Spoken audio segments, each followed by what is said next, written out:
J'ai toujours cet accent qui me suit à chaque prononciation d'un titre en anglais, mais on aura le temps de parler des LV1, LV2 tout au long de cette émission qui est donc sur l'adolescence.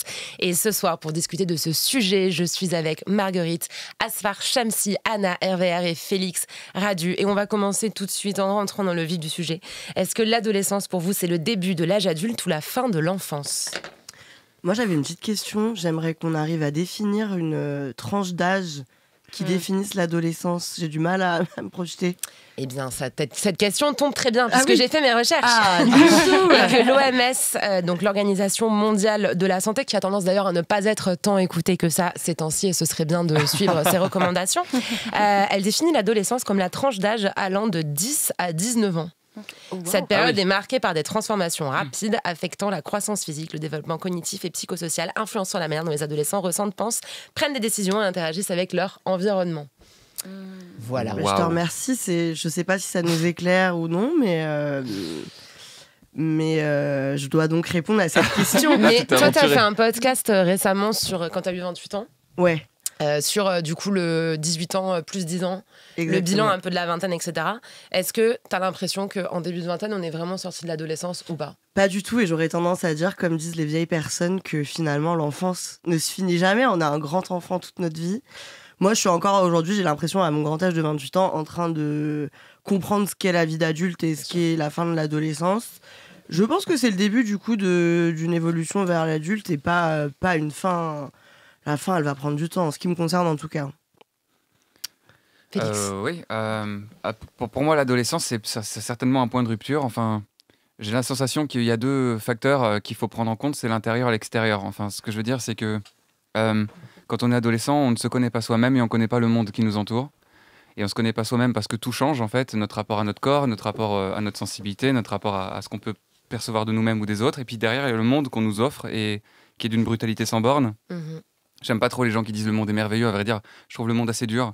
Les autres, comme on a parlé avec le syndrome du hérisson, enfin, il y a quelque chose, un rapport aux autres qui d'un coup vient. Et... Donc pour moi, l'adolescence, c'est ça en fait. C'est affronter le monde intérieur et le monde extérieur d'un coup, d'un seul, sans casque et sans armure. Et puis les parents qui font « Allez, envole-toi ». Tu sais même pas encore ce que ça veut dire voler. Donc je trouve que voilà, l'adolescence, si moi, un mot me vient, ce serait violent. Mais en même temps, c'est pas grave la violence, pourvu qu'on arrive à la surmonter, sûrement. Asfar. Moi, je pense que c'est assez facile de... On peut réussir à marquer le début de l'adolescence. Je pense qu'il y a plein de transformations. Il y a des transformations physiques, il y a des transformations psychiques. Il y a aussi les transformations qu'on nous porte. Enfin, dans le regard, il y a quelque chose... Les gens nous regardent différemment. Ils ne nous regardent plus comme un enfant. Et donc, je pense que ça, on peut le dater. Mais par contre, dater la fin de l'adolescence, c'est de plus en plus difficile, je pense. Et moi, j'ai l'impression que je suis sortie de l'adolescence il y a peut-être 1 an et demi, quoi.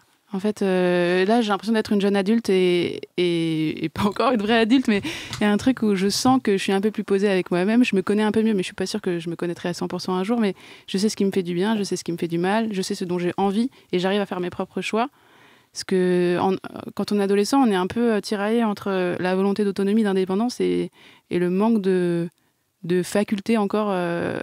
On n'est pas développé à 100%, on n'a pas la maturité psychique qu'on a quand on est adulte, et donc c'est difficile d'assumer ses choix. Et j'ai l'impression que la transition, elle se fait à ce moment-là où on arrive à s'assumer en tant qu'individu et trouver notre identité. Il y a beaucoup, on se cherche beaucoup à l'adolescence, et quand on commence à savoir un peu plus qui on est, à prendre sa place, là j'ai l'impression qu'on entre dans le début de l'âge adulte. Mais Asfar, en plus, c'est extrêmement intéressant que tu dises que justement, tu as l'impression que tu en es sortie depuis 2 ans, puisque si mes recherches sont bonnes, tu as 26 ans. Exactement. Et que d'autres recherches, des recherches récentes, suggéraient que l'adolescence pourrait s'étendre jusqu'à 24 ans en raison de la maturité continue du cerveau, notamment des zones préfrontales impliquées dans le contrôle des émotions et la planification des comportements. C'est pour ça qu'on dit aux ados de dormir beaucoup, d'ailleurs, parce que tu as le cerveau encore en construction et qu'évidemment, tu as envie de tout, sauf de dormir. Marguerite. Moi, c'est marrant. Là, du coup, en essayant de réfléchir à une réponse, je pensais à mon adolescence, à moi. Et j'ai un peu un blackout. Et je crois que, en tout cas, moi, comment je l'ai vécu, c'était l'envie d'être une adulte tout de suite, maintenant, et sans progression. Et je crois que c'est peut-être ça qui fait que c'est très clair pour moi comment je réfléchissais et comment je me comportais quand j'étais enfant. C'est très clair pour moi comment je réfléchis et comment je me comporte maintenant que je suis adulte. Mais comment j'ai traversé ce moment de l'adolescence, quand j'y réfléchis, je me dis, je crois que j'étais en train d'imiter les adultes, en fait. C'est un moment agréable, du coup, comme période Non. Une petite forme de déni, peut-être, de tout ce qui se passe, de ce que tu as super bien décrit, Félix. Le fait d'affronter un peu et de se rendre compte que le monde, il est un peu dur. Il est un peu dur. T'as fait un fake it until you make it. C'est exactement ça, je crois que c'est exactement ça. Tu as joué à l'américaine. Et je crois que maintenant, et c'est ouf parce que je me rends compte maintenant que j'ai peut-être des petites envies d'y retourner. Mais il y a un mantra, justement, quand les moments deviennent un peu sombres, etc. Moi, j'ai beaucoup écouté ça ces dernières semaines pour plein de raisons. C'est un titre qui s'appelle 2006 qui dit « Je dis jamais ça va pas, je dis c'est la vie ». Comment t'as eu l'idée de cette top line exceptionnelle, Asfar ? Franchement, je sais pas, hein, c'est venu comme ça. Je crois que c'est pour ça que c'est bien. Enfin, c'est ça que je retiens de cette chanson, c'est que quand c'est spontané, c'est bien. Et c'est un vrai truc, je dis vraiment ça. Enfin, je dis souvent c'est la vie parce que j'ai la flemme de dire... autre chose ça que va pas trop, ça va etc. pas. Non, ouais.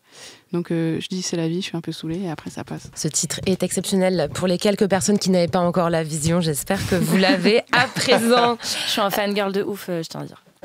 Tu la connaissais, tu l'as saignée toi aussi ? Je saigne cette chanson. Moi, je connaissais pas et je suis fangirl aussi, désormais. Bon, ben voilà, tout le monde est fangirl dans le studio, c'est trop bien. Ce soir, nous parlons de l'adolescence et justement des effusions d'amour et de ce qu'on adore. Et d'ailleurs, on va beaucoup parler de musique ce soir avec mes invités Anna RVR, Félix Radu, Marguerite, Asfar Shamsi, que vous venez d'entendre performer 2006. Et vous êtes sur Move dans Tunnel. Et d'ailleurs, je vous rappelle que si vous avez loupé le début de cette émission, 1, c'est grave, et 2, vous pouvez le retrouver sur le site et l'application Radio France, mais aussi sur toutes les plateformes de streaming. Qu'est-ce qui vous reste, les amis, autour de la table de l'adolescent ou l'adolescente que vous étiez ? Waouh. Les questions, à chaque fois, elles jettent des froids, c'est fou. Tellement il y a des tiroirs de...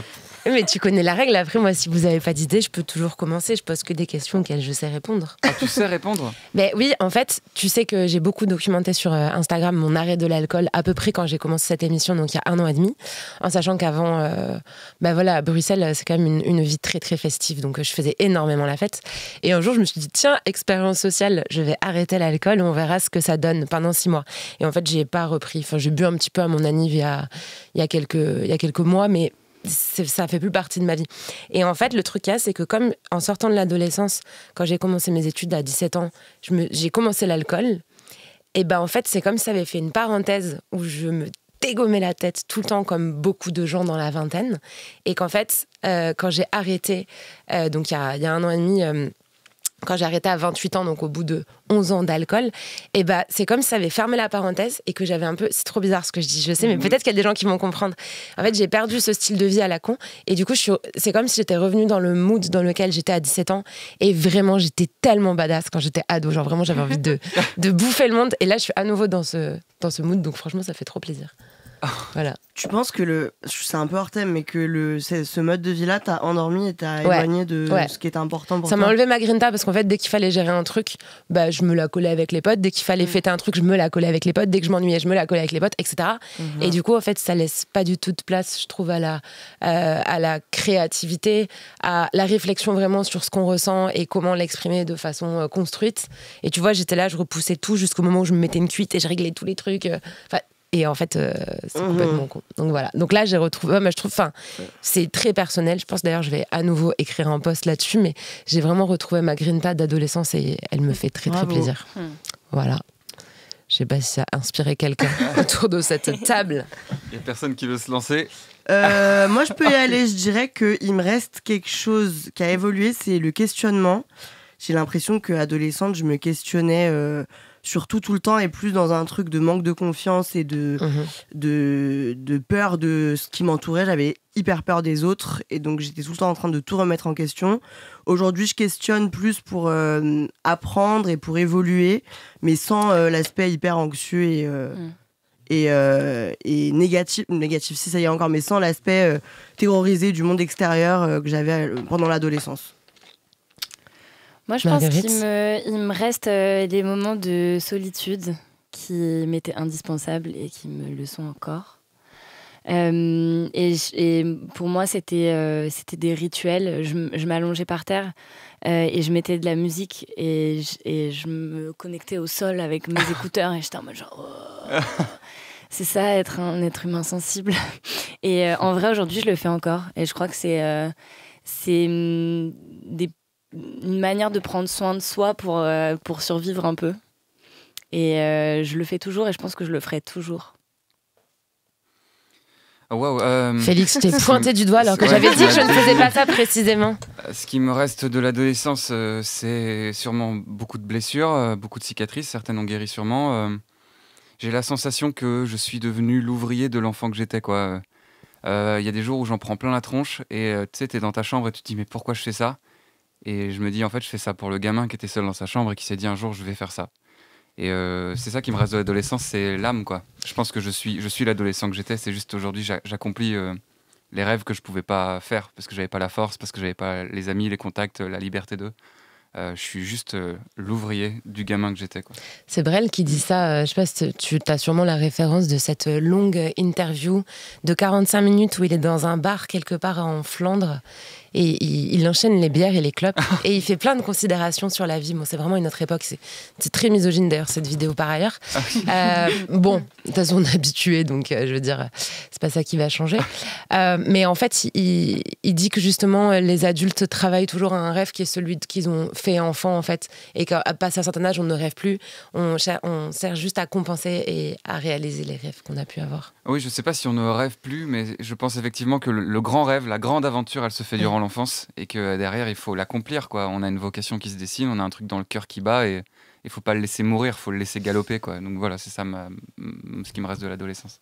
Asfar, toi qui as choisi d'appeler ton nouveau projet le dilemme du hérisson, donc un truc en rapport avec la solitude, tu te reconnais dans ce que dit Marguerite sur justement le fait d'avoir aimé la solitude et le fait d'être toute seule par terre avec sa musique pour être connectée vraiment à ses émotions et le fait de le garder à l'âge adulte, ça, ce lien avec soi-même. Bah justement, je pense que c'est un truc que j'ai, notamment ma sensibilité, enfin la solitude et la sensibilité, c'est des choses que j'ai pas voulu accepter adolescente, je pense.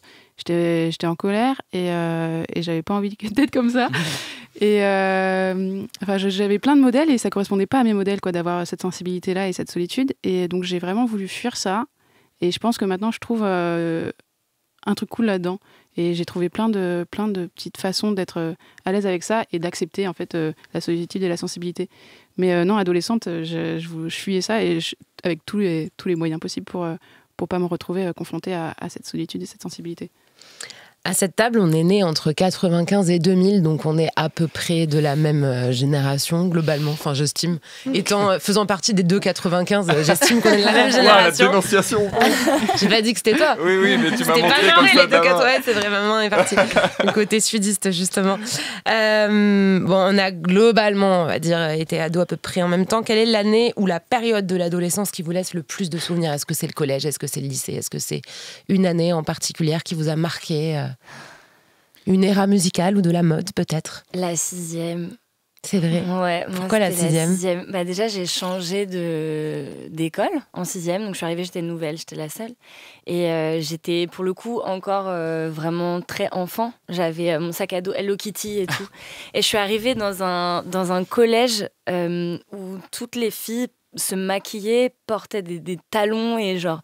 Les gens, ils se draguaient entre eux et tout. Et moi, j'étais là, genre, je voulais juste jouer aux cartes Pokémon.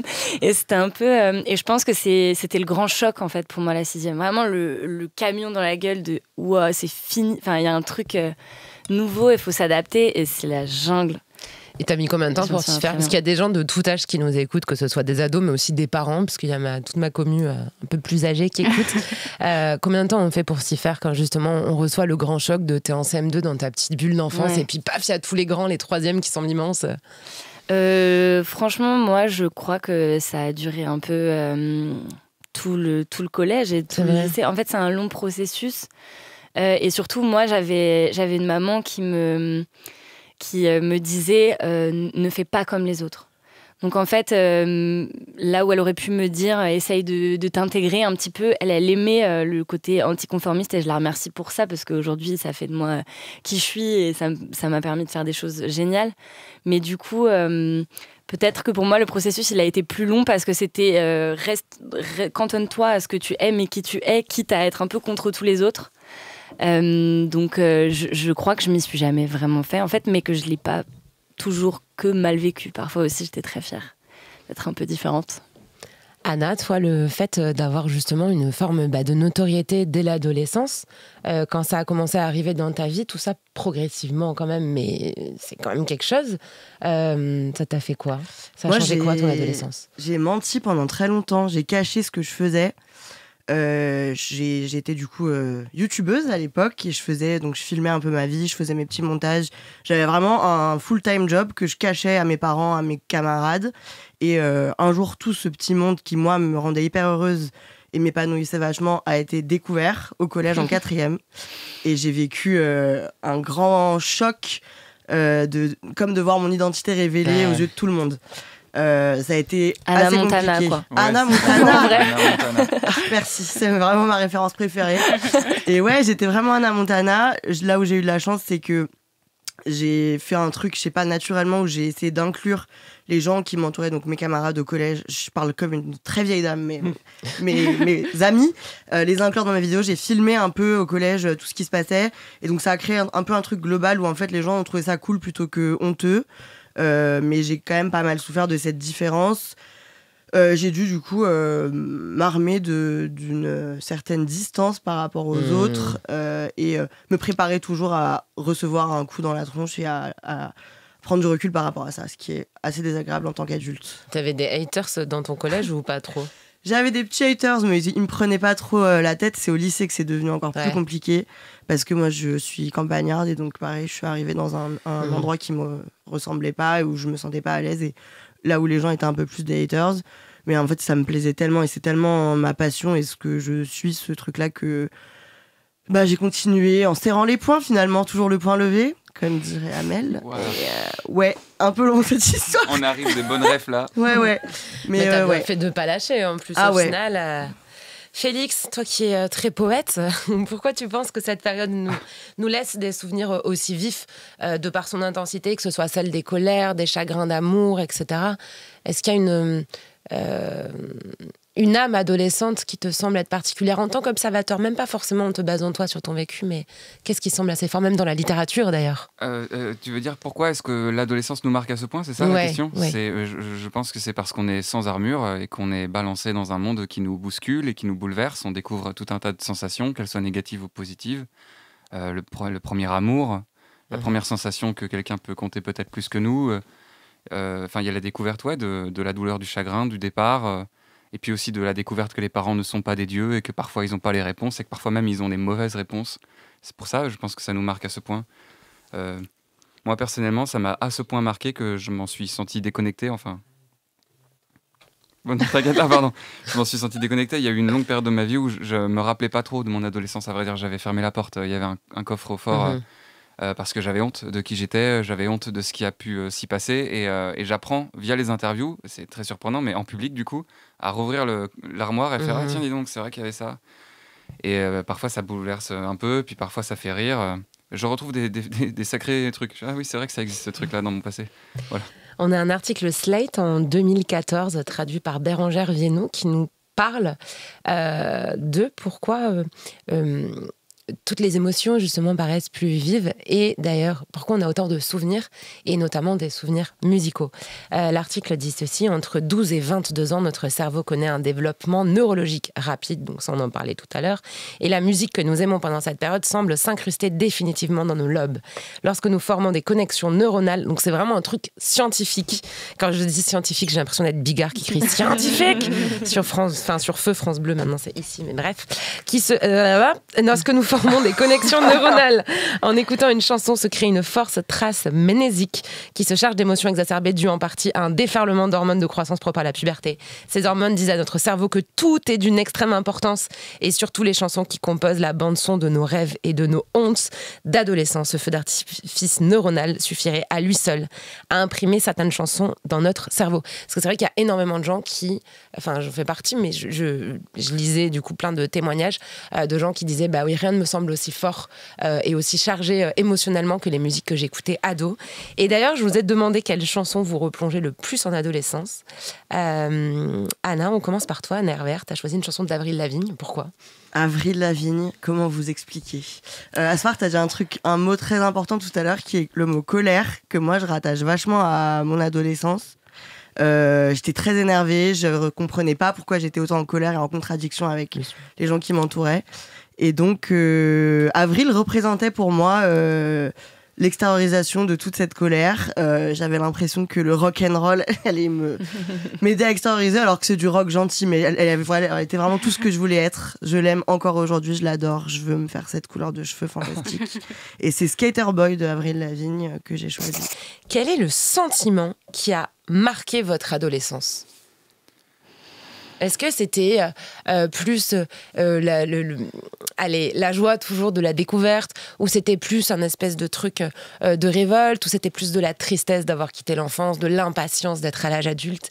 Qu'est-ce qui vous a le plus guidé ? Moi, qui s'est lancé ? C'est toi. Chips. Vas-y. Prends, vas-y, je te laisse. Asfar. Moi, je pense qu'en fait, ce qui m'a marqué, c'est pas une émotion en particulier, c'était le fait que tout était mélangé. Et je trouve ça. Enfin, il y avait plein de trucs qui cohabitaient au même moment et qui étaient hyper contradictoires. Enfin, je pense que moi, j'avais plein de tristesse et en même temps, j'avais plein d'envie de découvrir des trucs. Et puis, ça faisait pas sens que tout se mélange. Enfin, je pense que je passais d'une émotion à l'autre assez rapidement, qu'il n'y avait pas trop d'équilibre là-dedans. Et je crois que c'est vraiment ça qui m'a marqué, quoi. C'est ce fait que c'est tout le temps en chamboulement et il n'y a pas de stabilité, quoi. Ouais, t'es un peu Martin Matin des émotions. Ouais, exactement. Anna, tu voulais dire un truc ? J'allais dire l'incompréhension, donc tu vois, ça se rejoint assez bien. Je trouve que c'est plein d'émotions différentes, comme tu disais, Félix, qu'on apprend à recevoir. Il se passe tellement de choses qu'on ne connaît pas, et je trouve que c'est un moment vraiment terrifiant où on doit prendre des décisions qui sont importantes, où on doit apprendre à vivre la vie. Et personnellement, je me sentais un peu à l'ouest, finalement. Est-ce que vous y retourneriez à l'adolescence si vous le pouviez ? Qu'est-ce que ça veut dire y retourner ? Est-ce que j'y retourne avec ma Qu'est-ce que ça veut tête dire d'aujourd'hui, ou est-ce que j'y exactement retourne... comme dans la chanson de Yoa qu'on vient de citer d'ailleurs, qui chante Ramenez-moi en 2013, un titre qu'on adore. Est-ce que toi, tu dirais Ramenez-moi en 2010 du coup ? Ouais, je suis pas sûr. Je suis contente d'en être sorti et je suis pas sûr que dans toutes les réalités je m'en sorte. Donc non, j'y retournerai pas. Mais en même temps, je les ai jamais quittés. Les cours de récré les murs sont là, mais la cour de récré continue, quoi. On n'est jamais que dans une très grande cour de récré aujourd'hui. Oui, puis c'est vrai que je trouve qu'en plus dans tous les milieux dans lesquels on peut évoluer ici, et en plus avec le poids des réseaux sociaux, etc., on se retrouve très très vite dans la cour de récré à nouveau et tout le temps. Ce serait quoi le film de votre adolescence, ou le film ou la série qui soit narre le mieux votre adolescence, ou soit celui qui vous y ramène le plus ? Moi, c'est Gossip Girl, hein, clairement. Quel personnage ai-je besoin d'expliquer, en fait. Ta vie ressemblait à Gossip Girl ? Qu'est-ce qu'il y a ? Ta vie ressemblait à Gossip Girl ? Non. Ah Non. Quelle chance, quelle aubaine. Oh là là, j'aurais adoré. Quoique. Non, c'était juste. C'était fou. Enfin, pour moi, c'était le premier truc aussi. Enfin, je veux dire, c'était des ados qui avaient notre âge, mais qui avaient une vie tellement différente. C'était un échappatoire de dingue. Moi, j'avais pas de modèle féminin autour de moi parce que j'ai 3 grands frères. Du coup, t'as pris Serena et Georgina. Donc j'étais en mode genre, c'est ça en fait. et non, et je sais pas, et puis c'était, moi c'était quand j'étais triste, c'était mon réconfort et je regardais en boucle. Je sais pas, j'étais accrochée à ces personnages. Aujourd'hui, je me l'explique pas. Je pense que si je re-regardais, je verrais tous les trucs hyper problématiques qui se passent dans cette série parce que quand j'y pense, il y a genre des trucs de ouf, je pense. Juste l'existence de Chuck. Ouais, juste, voilà, c'est ça, des trucs, mais ouais, et c'est là aussi que je me dis, en fait, c'est un peu dangereux aussi parfois. Ce qu'on regarde quand on est ado et puis on est encore en train de se construire et donc on se dit que c'est ça et que c'est un modèle, mais il y a des choses qu'il faut complètement déconstruire. Des trucs qu'il ne faut pas garder de Gossip Girl, je pense. Mais il y avait une très belle bande-son, par contre, dans Gossip Girl. J'ai mis Replay en ouverture d'émission, mais j'aurais aussi pu mettre What You Say, qui est la chanson du repas de Thanksgiving. Une ref internationale. J'ai vu tes yeux s'illuminer, Anna. Toi aussi, il y a eu Gossip Girl qui a tenu une place importante dans ton adolescence. Moi, Gossip Girl, ça arrivait en fin d'adolescence, mais le film qui étonnamment a un peu marqué mon début d'adolescence, donc on va dire de 10 à 15 ans, c'est Titanic. Parce que j'étais en plein naufrage et aussi parce que... je suis née en 88. Non, mais j'ai pas eu de téléphone, moi, avant mes 15 ans. Et j'avais le droit à 1 heure d'ordinateur par week-end, donc je me cantonnais à la cassette. J'ai l'impression d'être vraiment née en 88 là, mais c'est vrai que j'avais une télé cubique et un lecteur cassette. T'inquiète. Et c'était Titanic. Et, Fallait rembobiner. Je l'ai regardé vraiment, je pense, 150 fois. Je comprends. Une référence assez surprenante. Non, je comprends, mais j'ai les mêmes rêves que vous deux. Jusqu'ici, on est bien. Asfar, toi, t'avais des films ou des séries qui t'ont vraiment marqué, ou une séance de tir au but, peut-être. Aussi, non, mais je pense que le film qui m'a vraiment marqué, et c'est ma plus grosse claque, je pense, au cinéma, c'est Mommy. Ouais. Ce film, il m'a fait un truc. C'est la première fois que j'ai ressenti autant d'émotions devant un film, et je pense que je pourrais le regarder. Encore plein de fois dans ma vie, et à chaque fois ça me fait la même chose, et je sais pas, c'est vraiment le film de mon adolescence, je crois. Et donc de ma toi vie. aussi tu dois avoir une très forte attache à la chanson de Céline Dion, On Quand ne change pas. Exactement. Parce qu'elle est magnifiée, bon, comme à chaque fois de toute façon avec Xavier Dolan, elle est vraiment magnifiée dans le film, le film est sublime. Ouais. Félix, toi, t'as des trucs qui t'ont marqué. C'est vachement moins séduisant ce que je vais dire, mais moi c'est le cercle des poètes disparus qui m'a bouleversé quand j'étais gamin. Monsieur Keating. Ouais, mais après tu vois, ça peut très vite sonner. Bonjour, nous sommes ici pour parler. Vous êtes sur France Culture. Ouais. Mais Monsieur Keating, l'image justement de la littérature et de la poésie qu'il a transmis dans le film, ça m'a vraiment, je me rappelle, je suis resté scotché dans le canapé à pleurer. Et ça a donné la voix, quoi. Moi, il y a eu LOL aussi pas mal, mais en fait, ça a eu un effet. Et j'ai beaucoup, là, du coup, dans le livre dont je parlais, que je suis en train d'écrire, j'en parle pas mal quand même, parce que, en fait, comme j'habitais en banlieue d'une grande ville, mais à l'autre bout de la France, en fait, je pétais mon seum, parce que du coup, j'avais l'impression que j'étais dans l'antichambre d'un truc, que j'étais très loin d'une soirée qui était en train de se passer très loin de moi, et j'avais l'impression que tous les ados de France étaient en train de vivre cette vie, alors qu'en fait ils sont dans Paris, dans des si beaux quartiers qui se demandent quand même où est le 11e arrondissement à un moment dans le film. Enfin, je veux dire, c'est évidemment la réalité d'une petite minorité de personnes, mais moi je me disais, mais putain, mais pourquoi j'ai pas cette vie-là, quoi. C'était super dur de voir ce film, en fait. Et c'est un fantasme qui n'existe pas. Est-ce que c'est la réalité d'une personne même? Alors, sache que le banc sur lequel il y a la scène de Sluo Staoku, ça te suffit pas, il est pas très loin des studios. Voilà, on pourrait aller faire une visite guidée tout à l'heure, c'est dans le 16e. C'est dans le 16e arrondissement. Quand vous étiez dans votre chambre d'ado, où est-ce que vous vous voyiez? Genre à quoi je rêvais? Ouais. Moi, sur scène, toujours. Je faisais déjà du théâtre, j'ai commencé le théâtre très tôt, en CE1. Et en vrai, je sais pas, je savais que j'allais finir sur scène. Voilà. Asfar? Je sais pas, franchement, je suis en train de réfléchir, je sais pas trop, je crois que je projetais pas grand-chose, hein. Je pense que c'était plus, je me voyais dans des moments très proches de ma vie, enfin genre dans une semaine ou un truc comme ça, mais j'avais peu de capacité à me projeter dans l'avenir, je crois. Je savais pas trop ce que je voulais faire de ma vie, j'avais pas... Je sais pas, j'étais pas au max, quoi. Elle ressemblait à quoi d'ailleurs vos chambres d'ado? Mais c'est vrai que c'est un grand blackout quand même, maintenant qu'on en parle. J'ai du mal à revoir. Tu sais, des fois, tu revois avec les photos. Ouais. Moi, j'ai vu une photo de quand j'étais pré-ado. C'est complètement random. Genre, dans ma chambre, il y avait des posters. Je me rappelle, je les décrochais dans le journal de Mickey. Mais pré-ado, là, tu vois. C'est pas vraiment ado, c'est pré-ado. Et il y a, au mur, tu vois un poster des Black Eyed Peas. Tout va bien. Il y a Camaro. Et il y a Garfield. Genre, pourquoi il y a Garfield sur mon mur? Tu sais, genre, c'est nul. C'est nul, bon. Ça va pas. Oui, non, Garfield est fantastique. Mais bon. C'est pas la même DA, quoi. Oui, ça n'a aucun sens. Est-ce qu'on avait des posters? Si, moi, je crois que je découpais des trucs. Moi, je me voyais un peu styliste quand je serais grande. Donc, je découpais des. C'est pas très poétique, justement, mais des pubs de magazines de mode que je collais en me disant que j'étais hyper visionnaire, que je faisais mon grand mood board de vie. Moi, j'avais les papillons dans la chambre de Serena dans Gossip Girl, justement. Vous avez ce truc, les papillons noirs, là. Bien sûr. J'avoue, je les avais pris, je voulais la même. Ah ouais, il y avait déjà une petite esthétique. T'avais pas des posters de Garfield? Non, j'avais pas de poster de Garfield, je suis désolée. C'est fou. Félix, tu te souviens, toi? J'avais les posters de Twilight dans ma chambre. Oh, dis donc. Voilà, j'étais un grand fan de Twilight. Et t'étais quel team, du coup? Dois-je vraiment répondre à cette question? Est-ce que l'humanité doit vraiment répondre? Et Jacob va à la poubelle et Edouard reste... Ah ouais? Non, c'est pas vrai, il y a une team pour Jacob. Je sais pas. Moi, je suis team Jacob et je le crierai jusqu'à la fin des jours. Terrible. Moi, je préférais carrément... l'idée, après, c'est un film... je suis en train de me débattre sur un truc. Mais je préfère l'idée du romantisme qui est défendu par le personnage d'Edouard. Allez, nous rentrons dans la deuxième moitié du tunnel. Vous pouvez évidemment réécouter la première moitié si vous l'avez particulièrement aimée ou si tout simplement vous l'avez ratée sur le site et l'application Radio France, mais aussi sur toutes les plateformes de streaming. Ce soir, je suis avec Marguerite Asfar Shamsi, Anna RVR et Félix Radu pour parler de l'adolescence. Félix, pourquoi tu as choisi La Bohème d'Aznavour, qui n'est pas de notre génération pour le coup, quand on t'a demandé quelle musique t'évoquait l'adolescence?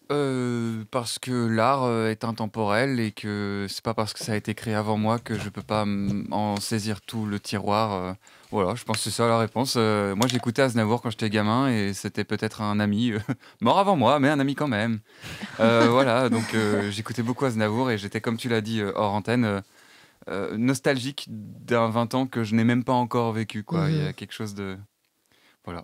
Ça a été décrit d'ailleurs dans d'autres langues, j'ai plus le mot exact, donc je vais pas dire une bêtise, mais la nostalgie de l'époque qu'on n'a pas connue, qui est très très forte évidemment dans ce titre, auquel moi aussi je pense tout le temps quand je vais à Montmartre d'ailleurs. Mais oui, parce qu'il en parle. On va rentrer dans des questions un peu plus touchy. Donc évidemment, je vous dis à l'antenne ce que je dis à mes invités hors antenne. Comme vous l'avez vu, la parole est toujours assez libre et chacun et chacune est libre de répondre à une question ou pas. Je ne les pointe pas du doigt, en tout cas en général, pour qu'ils répondent à une question. Est-ce que durant votre adolescence, vous étiez populaire? Non.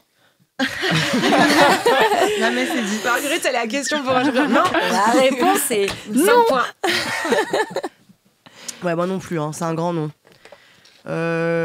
Vous étiez-vous populaire, Félix, à ça? Non. En général, les gens qui... Enfin, désolé, mais je vais faire des grosses généralités, mais les gens qui sont artistes ou qui sont dans tous nos tafs à notre âge, ils n'étaient pas populaires au collège-lycée. Et puis souvent, les gens qui sont très populaires au collège, attention aux généralités aussi, mais c'est peut-être parce qu'ils sont un petit peu, des fois, ils écrasent un petit peu les autres ou qui sont pas forcément très gentils avec leurs prochains. Et donc, c'est pas ceux qui sont les plus gentils en étant adultes. C'est une généralité qui n'est peut-être pas vraie. Est-ce que vous arriviez à vous trouver beau ou belle à ce moment-là, pendant l'adolescence? Alors, il y a l'adolescence collège, l'adolescence lycée, évidemment, mais est-ce que vous y arriviez? Non. Non. Ah, mais non, c'est un succès grandiose. Je vais faire un bouton avec Marguerite qui dit non et je vais l'actionner. On va sampler le... Après la mode du début des années 2000, c'est désormais la mode de l'indie sleaze, globalement 2007-2012. Donc moi j'adore, c'est totalement mon adolescence. Je pense que on va avoir plein de trucs qui vont revenir à la mode auxquels on ne s'attend pas. Et pour sûr, le milieu de la décennie 2010, donc les années 2014-2015, donc l'adolescence des gens plus nés en l'an 2000 et proches, va suivre aussi. Quelle est la mode qui ne doit surtout pas revenir, selon vous? Je commence, les t-shirts à moustache. Ah, mais si. Ah ouais. Moi, je suis pour. Je trouve que tout peut revenir. Comment ça s'appelait encore? Eleven Paris. Ouais, c'est ça. C'était fun. On s'en foutait. On se mettait des moustaches sur le doigt. On était. La vie était plus légère, je trouve. C'est vrai. Même musicalement, c'est léger. Ouais, tout le monde était content d'être là. Bon, après, la vie s'est aggravée avec le temps, quoi. On a compris que c'était moins sympa que ce qu'on croyait. Mais... Exactement. Même une petite ballerine, tu vois, pourquoi pas. Ah bah les ballerines, c'est en train de revenir, de toute façon. Ah bah ouais. Il y a eu les tabis d'abord et maintenant... Là, c'est le fluo aussi, je vous l'annonce en avant-première. Ah, il y a le fluo qui arrive. Le fluo, le jaune fluo qui revient. Les gilets jaunes, quoi. Ouais, j'irais pas. On a dans la voiture. Exactement. Ah, moi, je vais peut-être un peu casser l'ambiance aussi, mais je suis d'accord. Il n'y a pas de mode à interdire. Enfin, chacun porte ce qu'il veut et se comporte comme il a envie. La seule mode qu'il faudrait peut-être jamais qu'elle revienne, c'est la dictature, quoi. C'est qu'une mode s'impose et dise c'est ça le bon goût et puis le reste non. Mais qu'on ait envie de porter du jaune fluo, du orange ou mettre sa casquette à l'envers, en vrai, fais ce qui te fait sentir toi, quoi. Génial.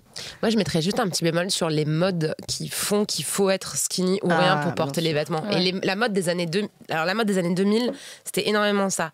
2007-2012, non, à part les slims, et les slims, c'est quand même quelque chose. Ouais, c'est intense. Moi, c'est juste ça parfois qui me fait peur un peu pour les ados d'aujourd'hui, notamment quand je vois en plus le skinny talk qui arrive sur TikTok, etc. Et quand il y a les tailles basses qui sont arrivées, je me suis dit merde, parce que c'est quand même des modes qui de base étaient basés sur les personnes skinny, donc il faudrait pas que voilà. Oui. Comment est-ce que vous vous habillez, vous d'ailleurs, quand vous étiez ado? Est-ce que vous suiviez la mode particulièrement ou pas plus?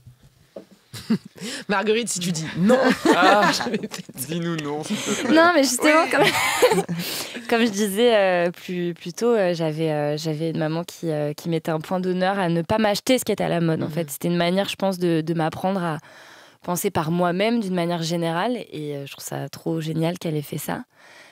Donc, comment je m'habillais, moi, j'ai un souvenir quand même de pantalons de couleur assez intense, genre du orange. Et je mettais pas mal de... Alors, je mettais pas de basket, par exemple. Je mettais que des bottes ou des trucs comme ça. Enfin bref, non, je vais pas m'étaler là-dessus. Mais ouais, et j'aimais beaucoup, j'avais la mèche comme ça. Vas-y, montre un peu. Que les caméras se tournent vers toi. C'est juste là. Ah, waouh, tu as été... Ah oui. Avec Rétrica, vous vous souvenez? Bien sûr. Bah, voilà, c'était mon apparence. Parce qu'on retouchait nos photos sur Instagram. On les retouchait pas avant de les poster. C'était Évidemment. vraiment l'outil de retouche. C'était le filtre sépia Instagram, évidemment. C'était chambé. J'avais demandé si vous vous trouviez stylé, mais je crois que du coup, globalement, on est sur un non, Marguerite. comme dirait Marguerite. Non. À quel âge est-ce que vous avez commencé à vous comparer et ou à complexer en voyant les autres ou en voyant d'ailleurs les réseaux sociaux ou les magazines tout ça. Moi, j'ai un souvenir très, très, très tôt de comparaison et de complexe. J'en parlais sur Contre-soirée sur mon podcast récemment. J'ai l'impression que dès l'âge où j'ai pris conscience que j'avais un corps, j'ai complexé. Je revois des photos de moi sur Facebook de quand j'avais vraiment 11 ans et où je me sentais hyper mal dans ma peau. J'avais conscience de mon apparence et j'avais l'impression de pas me sentir bien dans ma peau alors que j'avais le corps d'une enfant de 11 ans. Et je trouve que malheureusement, je lisais beaucoup de magazines féminins quand j'étais petite parce que je partais en vacances avec ma famille, avec des femmes qui lisaient ces magazines-là et qui me les mettaient à disposition.